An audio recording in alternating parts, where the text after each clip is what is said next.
సంగతి కాదన్నా. ఒక్కొక్కరు అసలు ఉపేందర్ గారు ఆధార్ కార్డు లేని వ్యక్తులు కూడా ఆధార్ కార్డు లేదు, వాళ్ళ కుల గుర్తింపు కార్డు కూడా లేదు, ఐడెంటిటీ. అందుకే లెక్కలు పారదర్శకంగా జరగాలంటే ఒక 6 నెలలు 1 year పడుతుంది.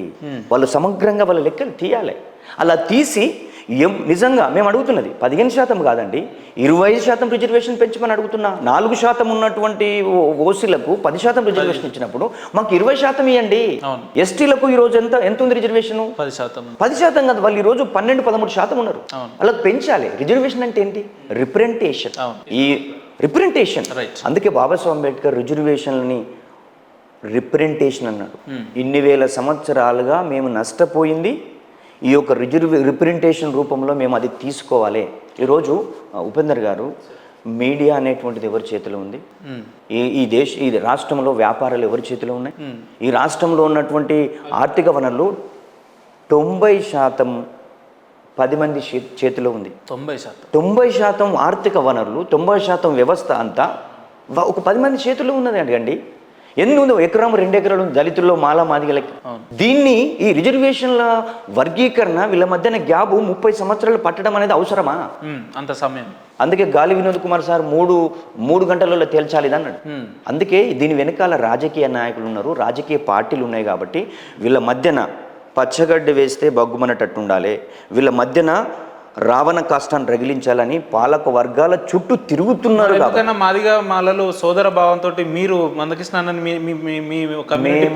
పెద్దలు కలిసే ప్రయత్నం ఎందుకు చేయలేదు? రాజ్యాంగబద్ధంగా చేసుకుందామని ఎప్పుడైనా రిప్రజెంటేషన్ ఇచ్చిర్రా, కలిసిర్రా, మాట్లాడిర్రా? ఆ రకమైన చర్చలు ఏమైనా జరిగినాయి? మందకృష్ణ గారు ఏ మేధావితోటన్నా మాట్లాడుతున్నారా అనేది వారికి తెలియాలి.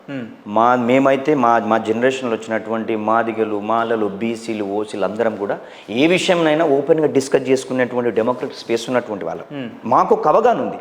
కానీ ఆయన ఈ రోజు ఏమైపోయిందంటే వాళ్ళకు ఒక లీడర్గా ఉన్నాడు అనేటువంటిది చాలా మంది ఫీల్ అవుతున్నారు రిజర్వేషన్ విషయంలో. కానీ ఆయన చర్చించడానికి మందకృష్ణ గారు వస్తే ఇదే భాస్కర్ గారు కావచ్చు, ఇదే దిగంబర్ గారు కావచ్చు, ఇదే రెంజల వ్యాస్ వీళ్ళు వస్తారా? ఆ సభకు వస్తారా చర్చించడానికి? మేము ఇప్పటి నుంచి, ఇప్పుడు కాదు, గత 30 సంవత్సరాల నుంచి మాల మేధావుల నుంచి కానీ, విద్యార్థి నాయకుల నుంచి కానీ, మా నుంచి కానీ మేము ఒకటే చెప్పదలుచుకున్నాం. రాజ్యాంగ నిపుణులు ఉంటారు, మీ యొక్క పౌర సమాజం మేధావి వర్గం ఉంటుంది, అదేవిధంగా మాల మేధావులు ఉంటారు, మాదిగ మేధావులు ఉంటారు. వీళ్ళందరూ కూర్చొని అసలు రిజర్వేషన్లు అనేటువంటిది రాజ్యాంగ మౌలిక సూత్రాలకు వ్యతిరేకమైనప్పటికీ మనం కూర్చొని చర్చించడానికి 100% చర్చించాలి. మాల వర్గము, మేధావి వర్గము మాదిగలతోటి కూర్చోడానికి, చర్చించడానికి మీ వర్గం సిద్ధంగా ఉందా అంటున్నా. మాల సామాజిక వర్గము సిద్ధంగా ఉంటుంది ఎప్పటికీ డెమోక్రాటిక్ స్పేస్కి. మీరు అందుకే ఎవరైతే ఇప్పుడు మిగతా సామాజిక వర్గాలు ఉన్నటువంటి వాళ్ళను నేను ఒకటే విజ్ఞప్తి చేస్తున్నా, మీరు అధ్యయనం చేయండి. మీరు రిజర్వేషన్లు దళితులకు ఏ ప్రాతిపాదికన ఇచ్చారో చూడండి. వాటిని ఎవరికి నష్టం జరగకుండా ఈ 59 కులాలకు పంపిణీ జరిగే మెకానిజం ఎవరైనా తయారు చేశారా? వేగ్గా పోయి మాట్లాడి యూట్యూబ్ల గురించో లేకపోతే సబ్స్క్రైబర్స్ పెరగడానికో, మనకున్నటువంటి ఏదో తెలంగాణ ఉద్యమానికి రిజర్వేషన్లకు మధ్యన పూల్చుతూ, రిజర్వేషన్లు అంటే ఏంటిది? మన ఆత్మగౌరవానికి, మన అభివృద్ధికి, మనం మనుషులుగా గుర్తించి మనకు ఈ యొక్క దేశంలో, ఈ సమాజంలో మనకంటూ మనం పౌరుడిగా జీవించడానికి ఇచ్చిన అవకాశాన్ని ఆంధ్ర ఉద్యమం, తెలంగాణ ఉద్యమంతో పోల్చడం ఏంటంటే వీళ్ళ బతుకు తెరువు సమస్య కదా. ఈరోజు మనం ఏంది పరిశ్రమలో మా వాటా కావాలి. రాజకీయ రంగంలో ముఖ్యమంత్రికి రిజర్వేషన్ ఉందా? మంత్రులలో రిజర్వేషన్ ఉందా? హై కమిషనర్లో మన రిజర్వేషన్ ఉందా? ఎమ్మెల్సీలలో రిజర్వేషన్ ఉందా? ప్రధానమంత్రి కూడా రిజర్వేషన్ ఉండాలి. మెజారిటీ ప్రజలు ఇంతవరకు ప్రధాని కాలేదు కదా. ఇవి కదా మనం డిమాండ్ చేయాల్సినటువంటి. వర్గీకరణ జరిగితే మాల వర్గానికి వచ్చే నష్టం ఎందుకు ఉన్న పలంగా సభలు సమావేశాలు పెట్టడం, లేదంటే మందకృష్ణ గారిని వ్యక్తిగతంగా వారిని విమర్శించడం, ఈ రకమైన కార్యక్రమాలు మాల వర్గ నాయకులు ఎందుకు చేస్తారు? మేము పెరేడ్ గ్రౌండ్లో December 1న మాలల సింహగర్జన పెట్టాం.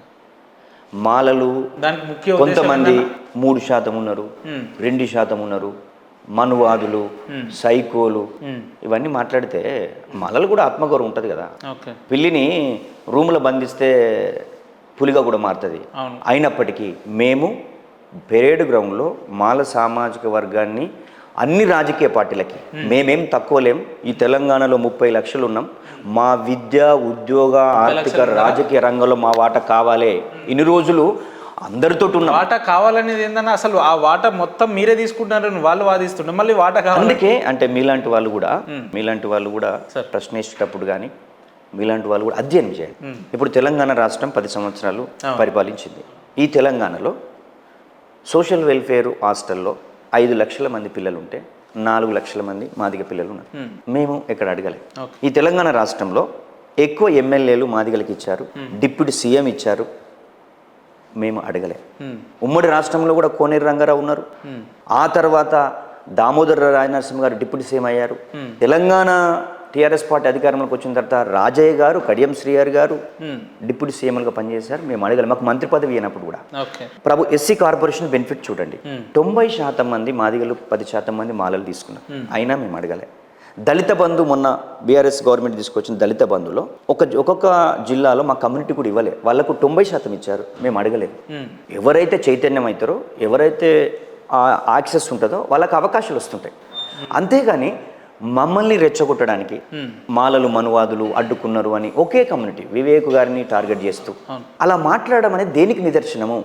మేము ఒకటే చెప్పదలుచుకున్నాం. ఇప్పటికి కూడా మా 59 కులాలకి న్యాయం జరిగే విధంగా ఎవరి దగ్గర ప్రతిపాదన ఉంటే ఆ ప్రతిపాదనకు మేము మద్దతు తెలపడానికి సిద్ధంగా ఉన్నాం తప్ప వ్యతిరేకించడానికి సిద్ధంగా లేదు మాల సమాజము. వాళ్ళనే ఏం చేస్తుందంటే నేను మాట్లాడడానికి వ్యతిరేకించే వాళ్ళు ఎవరు ఉండాలి కాబట్టి అని ఆయన మాలలు రెచ్చగొట్టే విధంగా ప్రయత్నం చేసినా మేము ఎక్కడ కూడా మాట తొరలేదు లేదు. మాదిగా ప్రజలు కూడా మా వాళ్ళే, వాళ్ళు కూడా అంటారని వాళ్ళే. ఆయన మాట్లాడుతూ లోకూర్ కమిషన్ మాలల్ని రిజర్వేషన్ నుంచి తీసేయమని చెప్పింది అని మాట్లాడుతున్నాడు. అది మన పద్ధతేనా? మేము కూడా అంటరానితనం అనుభవించినాం కదా. మా మీద కూడా అట్రాసిటీస్ అయ్యాయి కదా. కారంచేడులో మీ దగ్గర జరిగితే చుండూరులో మా దగ్గర జరిగింది కదా. ఈ తెలంగాణ ప్రాంతంలో దళితులని ఇబ్బంది పెట్టిన పరిస్థితులు ఉన్నాయి కదా. ఇక్కడ విప్లవోద్యమాలు ఎందుకు వచ్చినాయో అవగాహన ఉంది కదా, అందులో పనిచేసినటువంటి వ్యక్తి కదా. ఈ విధంగా నువ్వు తులనాడడం అనేటువంటి దేనికి మంచిది, సరైనది కాదు.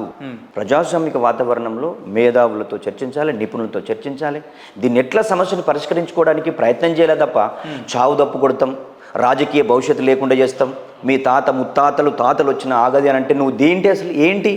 నీ ఏజ్కి ఆ మాటలకు సంబంధం ఉందా? ఒక ఉద్యమ నాయకుడు అని చెప్పబడుతున్నటువంటి